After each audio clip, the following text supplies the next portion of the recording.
Morning, everyone. This is the regularly scheduled Finance Committee meeting of the New York Power Authority. I'd like to welcome committee members, Chairman Canal and Trustee Kress.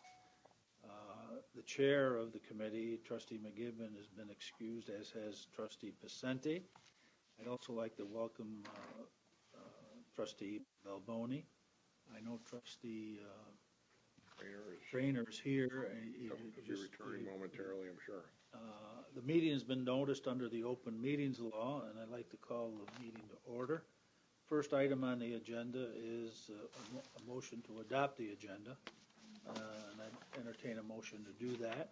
So moved. Moved and seconded. All in favor signify by saying aye. Aye. Committee's going to go into executive session and under Section 105 of the Public Officers Law to discuss the financial and credit history of a particular corporation. We go into executive session and entertain a motion to do that. So moved. Second. All in favor signify by saying aye. Aye. We are now in executive session. This is the Finance Committee meeting. I would ask for a motion to resume the meeting in open session. So moved. Second. Second, all in favor, signify by saying aye. Aye. I would state that there were no votes were taken during the executive session. The next item on the agenda is the consent agenda. So moved. Second. Favor? Aye. That's approved. There's three items on the discussion agenda. One has to do with the Power Authority budget for 2018 and the 2018-21 four-year financial plan. One has to do with the release of funds for the Canal Corporation. One has to do with Canal Corporation budget for 2018. You want to address those, Bob, one at a time there? Or all at once. I'll certainly address the release of funds for the Canal Corporation. We're requesting that as the trustees have done at past meetings, to release up to $20.5 million in funding for the New York State Canal Corporation to support the first phase of its operations in calendar year 2018. The amount's about a quarter of the 2018 operating and maintenance budget that will be presented to you shortly. So this is just our customary quarterly release of funds, right? Exactly. So we're requesting that you authorize that release of $20.5 million in funding to Canal Corporation. And the Finance Committee will report that out in the regular. So we're going to make that recommendation. Do we need a motion to recommend that as a committee? Yep. All I'll move it. Moved, seconded. Second. All in favor, signify by saying aye. Aye. Items 5A, B, 1 and 2 are approved. Well, for the canals, right? You're going to present your budgets now. Right, so I'll be And then we'll have presenting the motions budget on those. for both NYPA and for canals right now. Yep. Okay. Okay, Okay. Great. thank you. It actually be pulled up there. You press the right arrow to go between slides. It's a PDF.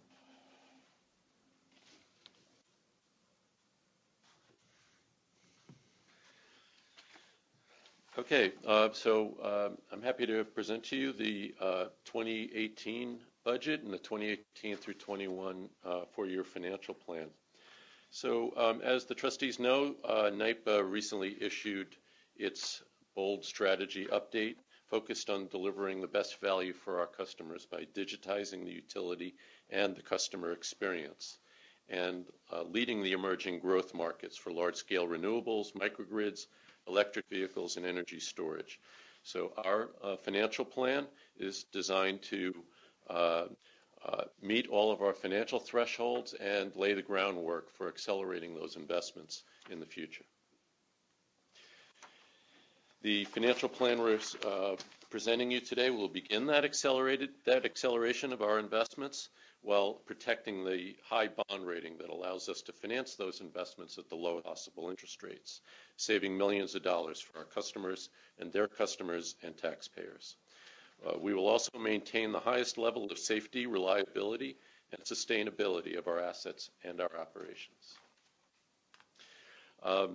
We'll do all of that by exercising tight cost controls in our core utility operations, by digitizing to gain greater operating efficiencies, investing in building the foundation of skills, products, and technologies that we'll need in order to provide the best possible choices for our customers.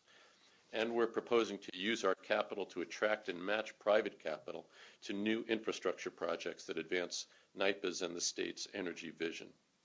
For canals, the focus is on safety and security while we await results from the reimagining process that we've begun publicly to try to rethink the basic business model and structure of canals and the way it benefits the people of the state of New York. So in summary, I would say we should think of the plan before you today as one that lays the groundwork for new investments as we further develop some of the specific strategic investments we want to make that you'll hear about throughout 2018 and that we will collaborate on with you. So this plan meets all of our metrics for maintaining our bond rating while really setting aside the capital that we'll need in order to really drive home our strategic plan. Starting with the current year, this is our 2017 year-end projections. So not all the numbers are in yet, but we believe that this is the picture that we're going to have at the end of the year. So NYPA, as you know, is an organization that is large and complex. We have about $3 billion in revenue in NYPA and about $5.5 billion in assets.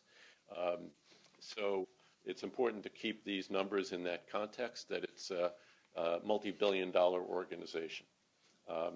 So coming into the year, we budgeted a net income for year-end of $77 million. All these numbers that you see here are in millions. And that year-end net income is now projected to be $127 million. And the big changes, the big components of that, again, are fairly small relative to the total size of NYPA, but as a percentage of the net income are significant numbers. There's expected to be a change in the margins we receive, a positive variance of $56 million. That's, again, on a base of about $3 billion in revenue and $1.2 billion in gross margins that we receive each year. Our operating expenses are projected to slightly underrun our budget, which, again, is due to good cost management, but also I would expect in the future to start seeing some of the investments we're going to make growing our operating expenses over time. In 2017, our total budget was $714 million, so about a 5% change. Other non-operating expenses are also showing a positive variance. That's largely due to a change in depreciation schedules that we're using. So a lot of that is kind of more of a book change rather than a cash change. And then an asset write-down that we're expecting to take this year.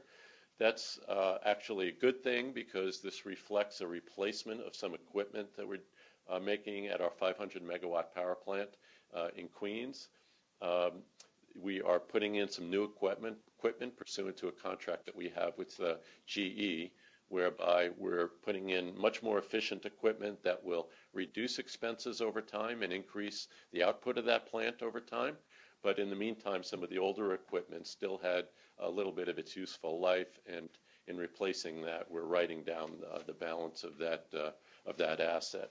So a $73 million write-down on a total base of $5.5 billion in assets. So that all said, our projected net income for the end of the year is $127 million. That could change, as I said, when we get to the end of December, but we think that that range is somewhere between $115 and $145 million based on the final tally of operating expenses and other items. So now if we look forward for the 4-year forecast, you can see on the left here a chart showing our net income projection, beginning with $77 million in 2018, and growing slightly over the next 4-year period. The red dotted line shows kind of our threshold that we try to hit, and that's really a threshold that is based on what we try to maintain in order to ensure continuance of our high bond rating.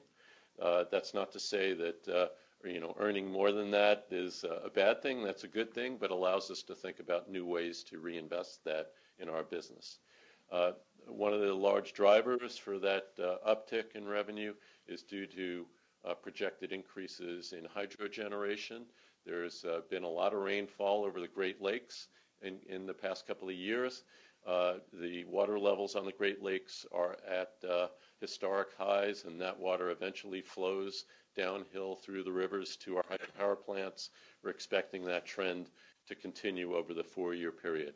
For budgeting purposes this year, as we have done in prior years, we actually make a 5% reduction in our forecast that we include in our budget just to be conservative, because that hydropower generation is subject to substantial fluctuation just based on Mother Nature. So we budget that conservatively. Our bond rating is, AA. and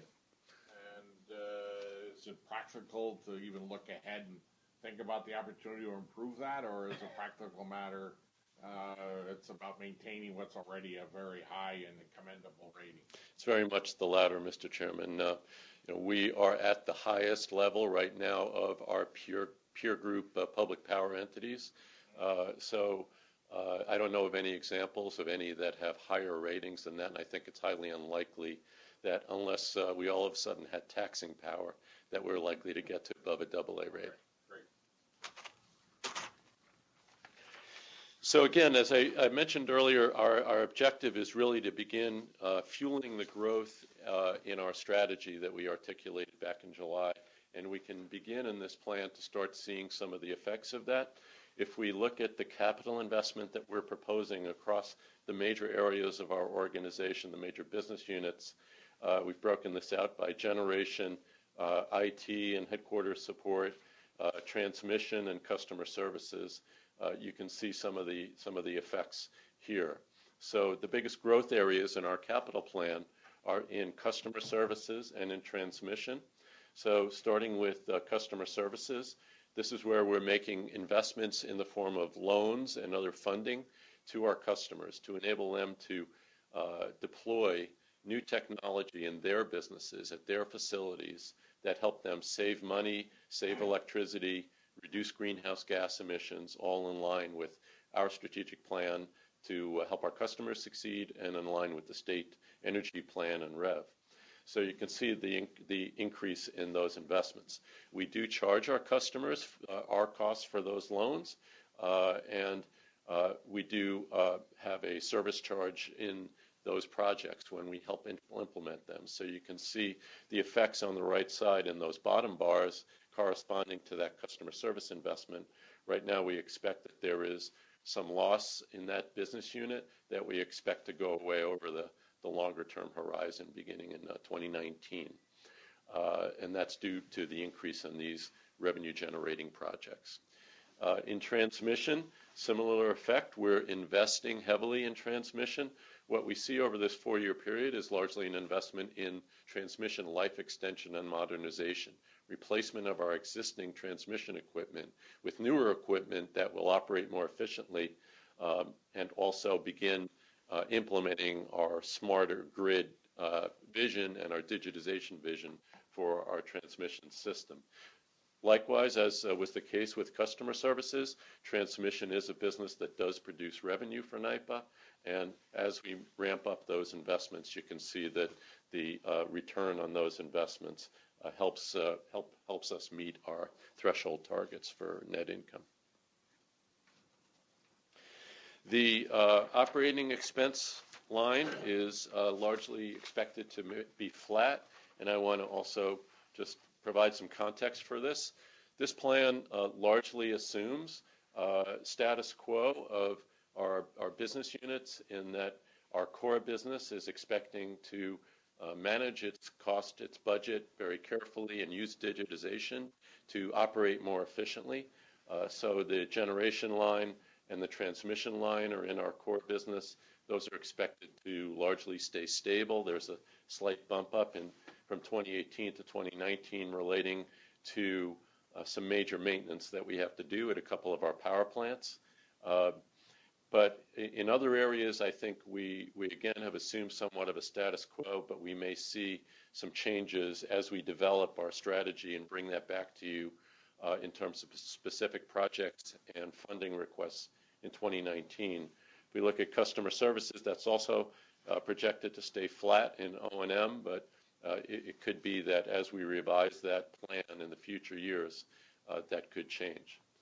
IT and headquarters support stays about flat, but again, because digitization is so key to the future of the energy system and to our strategy, there may need to be additional investments in IT systems to deliver that. There are benefits, again, to our customers from that, and benefits in terms of cost efficiencies that we will see in other areas if we can do that successfully. So keeping with the theme of financial rigor and financial discipline, this just summarizes the approach that we use in reviewing our capital program requests. So every investment request that we get for capital goes through a process shown starting with the bottom of this pyramid, where we look at 4 factors that we evaluate in order to determine whether those requested investments are a high enough priority in order to receive a capital allocation. Beginning with making sure that that investment is aligned with our strategic vision, making sure that it's taking us where we want to go and has the proper business and strategic case attached to it. We do a financial analysis for every request that determines whether or not it is the most cost-efficient way and the most value-efficient way to approach the business case. We also look at the level of risk in that investment, not just the risk of doing the project, but as importantly or more importantly, the risk of not doing the project and what that might mean, say, for the risk of our business or of our assets. And then finally, and this is very important, that we look at what the labor is that is required in order to implement that project, making sure that we have the staff resources or the third-party resources in order to implement that project. And if that's not the case, there's really no reason to allocate capital toward it. We want to make sure that every project that we say we're going to do, we can do, and we do execute in time and on budget. So those 4 factors result in a score that, in a business case, and then a score that allows us to optimize our portfolio and prioritize those investments according to that scoring system. Focusing for a moment on Canal Corporation, the Canal Corporation spending over the period will remain roughly constant. Again, this is a baseline assumption. As you know, we've really focused our resources for canals on security and safety of the system, making sure that the physical asset is stable and is safe for the public and for our employees, while also we're going through the process simultaneously of reimagining the business of the canals and how it can maximize benefit for the people of the state. This assumes, and since we have not received the results of that public process yet, which we're operating in a very public and transparent way, once we receive those results, we're expecting that there will be some reallocation of resources that would be desirable to do. But pending the receipt of that, this is pretty much of a status quo assumption for the 4-year period. And operating expenses, we've projected to stay at about $75 million, $40 million capital budget. There are a couple of larger line items in that capital budget, for example, the replacement of Loco 7, which is sorely in need of replacement. And otherwise, the plan assumes a investment in stability and security of the system. It also implies that the planned investment is pretty much still holding course. There's been no unusual surprises or anything too far out of bounds. that we didn't otherwise anticipate or? Right. So as you know, back almost a year ago now, towards the beginning of the year, we embarked on a very thorough analysis of what the structural needs are of the canal and the operating needs, and we've modified the priorities of how we're spending money within this budget to reflect that analysis, making sure that we're attacking the neediest areas first in terms of structural support. And this budget reflects that, and also reflects the fact that we've found that it's sufficient for us to reallocate rather than add to, and that within the budget we believe there's sufficient funding in order to attack those stability projects in the right amount of time, in the right way. Okay, thank you. So just summing up, again, our financial strategy is to really put forward our three goals that were at the heart of our strategic plan: cost leadership, customer success, and innovation. Cost leadership is really about keeping our costs reasonable and making sure that the prices we charge customers are as low as we can make them, particularly relative to what they can get in the market. And in terms of customer success, continuing to grow the products and services that we offer to customers and using the resources that we have to make them successful. Innovation, I think, as we saw yesterday, digitization of NYPA is something that we are at the forefront of the industry on. And this plan begins to accelerate our investments in that and other areas that help us innovate and be at the forefront of the industry and the transition that the industry is making. So I look forward to your comments and questions, trustees, and thank you very much for your time today. Other thoughts, questions for Bob? I know we've all had the opportunity to engage Bob and his team in the last couple of weeks in preparation for this session. There's been a lot of good, healthy dialogue, give and take there. But anything else that, and Bob has incorporated that in what he's updated, but anything, Mike, Dennis, Judge, Ann, that want to add? I would just add, I think, we continue to see this as a dynamic industry. You've really outlined some areas where there could be strategic investments going forward, but you've also defined a very sound and I think robust threshold budget that will safeguard NYPA and the great rating that we have going forward, which is critical when you look at the size of the asset and the importance of this operation to New York State. We want to be careful with what we do. I think it's well said that this is a dynamic plan and needs to be that. So, we do look out the 4-year period and beyond, and we try to, be prudent and conservative, but we also have an opportunity to really, continue with our leadership role and accelerate our investments. And so I certainly think this plan will be changed over time in a dynamic way, as you described.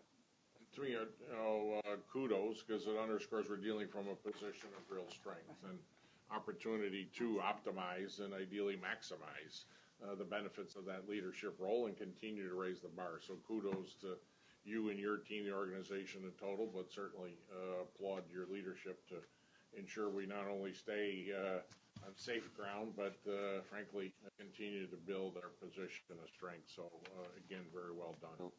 Thank you, and I do want to thank my staff and also all the staff at NYPA that helped put this together. There's a lot of hard work that goes into this, and I want to thank them too. Thank you, Bob. Thank you.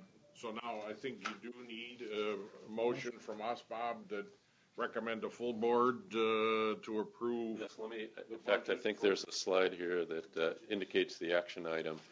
So we are looking for approval of the 2018 operating and maintenance budget for canals and for NYPA, the capital budget for both canals and for NYPA.